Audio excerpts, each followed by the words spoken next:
Mon bureau. Une maison à 250 000 €. Ils ont mis 3 ans à se l'offrir, là où sous le communisme, il fallait attendre 20 ans pour un logement.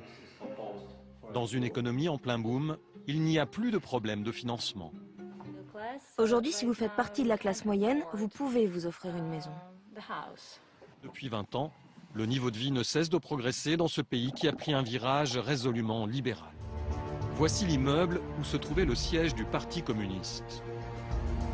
Aujourd'hui, il abrite la bourse de Varsovie et une concession Ferrari, tout un symbole.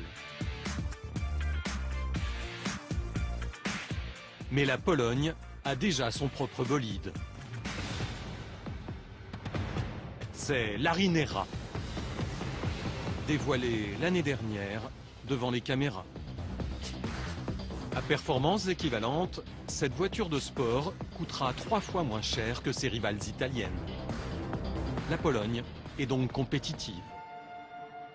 À Gdańsk, à quelques kilomètres des chantiers navals, de nouvelles start-up prennent la relève, comme celle-ci créée par Piotr et Wojciech. Vous savez, ça nous a demandé beaucoup d'années, beaucoup d'efforts, mais si vous voulez démarrer quelque chose, il ne faut pas hésiter. Il ne faut pas attendre. Il faut y aller. L'esprit d'initiative, la petite entreprise, c'est la principale richesse du pays.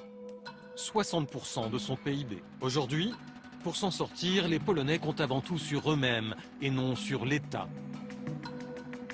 Comme l'explique cet expert français, un économiste d'origine polonaise.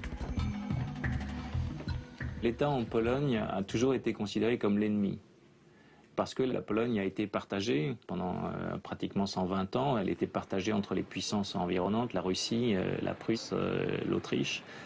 Et donc l'État, c'était les puissances étrangères en fait. Et, plus l'héritage du communisme, un rejet de l'étatisme. C'est pour ça aussi qu'on a une différence de perception aujourd'hui importante entre la Pologne et nos économies occidentales.